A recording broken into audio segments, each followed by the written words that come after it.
My dearest Claire, I don't know if this letter will find you in time, or if the world will even allow us to breathe beneath the same sky for much longer. My hands are trembling as I write, though it isn't fear that makes them shake, it's the weight of years, of everything I should have said but didn't. The doctor tells me I have only a few months left, perhaps less. I listen to him quietly, nodding, the way people do when they hear news they already knew in their bones. I'm not afraid of dying, Claire. I've lived long enough to understand that endings aren't cruel, they're simply another kind of beginning. But what frightens me still, even now, is the thought that I might leave this world without telling you that I have never, not for a single day, stopped loving you. 40 years. Can you imagine it? For decades of silence, of days folding into years, of birthdays unspoken and Christmases unshared. 40 years of wondering how your voice sounds now, if you still hum when you cook, if you still tuck your hair behind your ear when you're thinking. I've carried your memory with me through every season, like a photograph I could never put away. The window beside my bed faces the sea. Every morning the nurse opens it so the air can come in.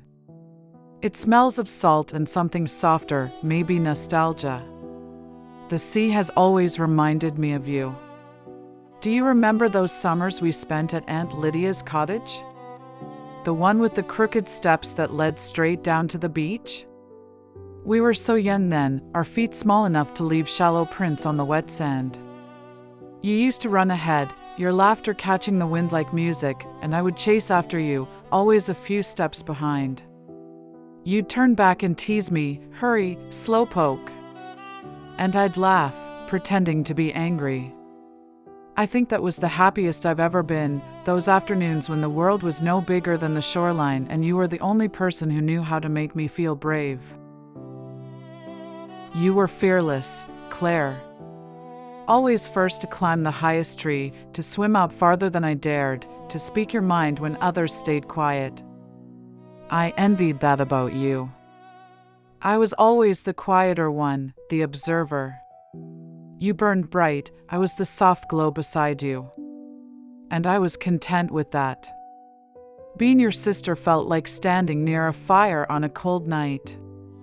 I didn't need to shine when you were near, it was enough just to feel your warmth. Sometimes, when the pain keeps me awake, I drift back to the day everything changed. I wish I could tell you that it's a blur, that time has softened the edges. But no, I remember it as clearly as if it happened yesterday. The air smelled of rain and the faint bitterness of coffee left too long on the stove. The house felt smaller that morning, maybe because grief had filled it. Mother was gone, and neither of us knew how to hold our sorrow without breaking. You stood by the window, your eyes red but dry.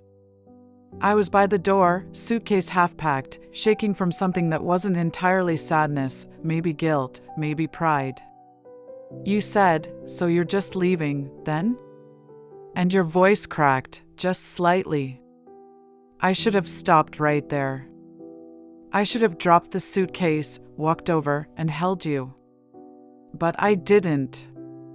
I said something sharp, I don't even remember the words, only the regret. Your eyes hardened then, and for the first time in my life, I saw a wall between us. You turned away, and I closed the door.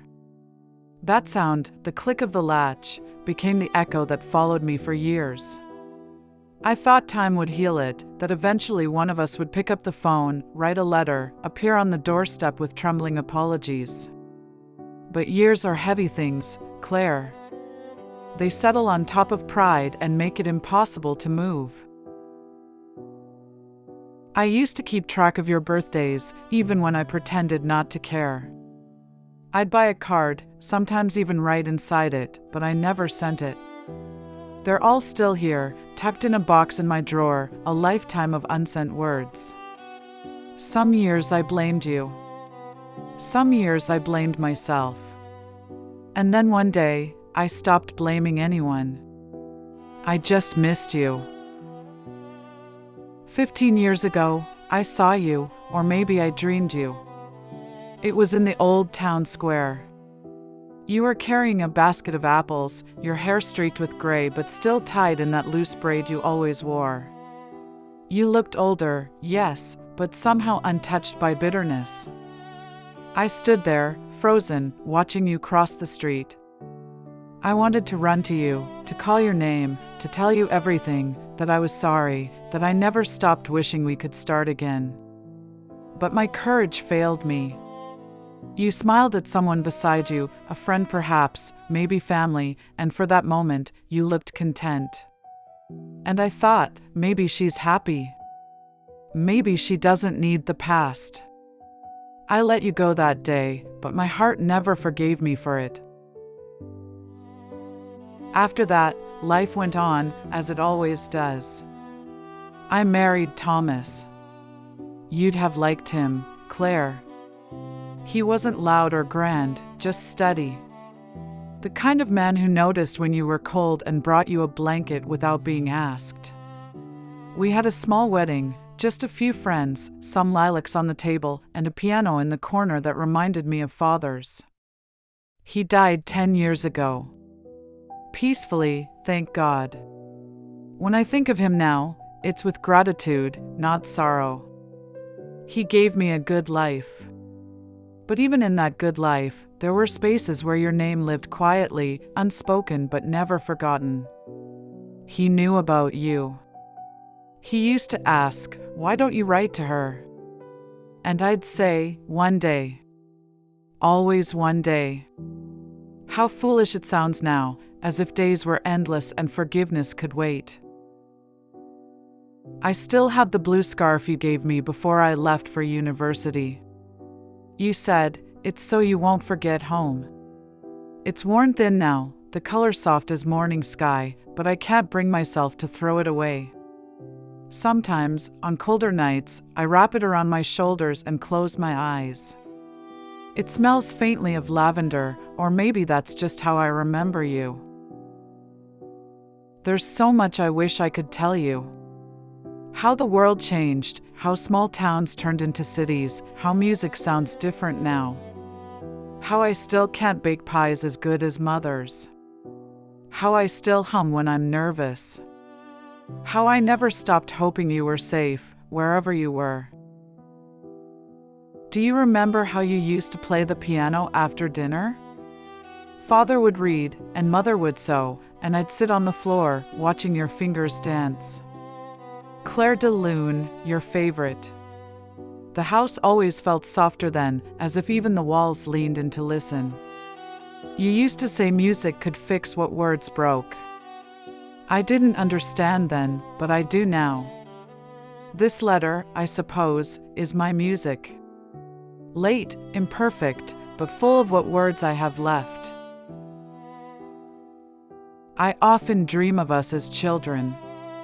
We're barefoot, standing in the garden, trying to catch fireflies in our palms. You laugh when they escape, and I scold you for letting them go, and you say, "They're prettier when they're free." I wake up crying sometimes. Not because it's sad, but because it's beautiful, because for a moment, we were whole again. If you ever wonder, I never hated you. Not for 1 second. Even when pride said I should. Even when my heart ached with all the things we didn't say. I loved you through every season of my silence. I carried you through every change, through loss and love and the slow passing of time. You were my first friend, my mirror, my fiercest defender. How does one ever stop loving the person who taught them what love was? I've come to understand forgiveness in my old age. I used to think it required a conversation, an apology, an ending. But forgiveness, I think, is quieter than that. It's remembering without anger. It's looking back and seeing the good shining through the cracks. If that's what forgiveness is, then know this, I forgave everything long ago. Last week, I asked the nurse to take me to the beach. It took some effort, this old body doesn't move the way it used to, but we made it. The tide was low. The sand was cool beneath my feet.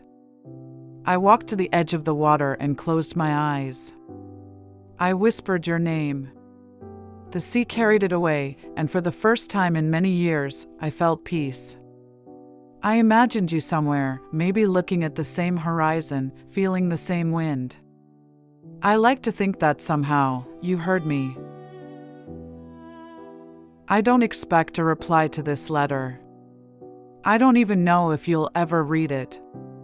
Perhaps it will get lost or arrive too late. But I needed to write it anyway, for me, for us.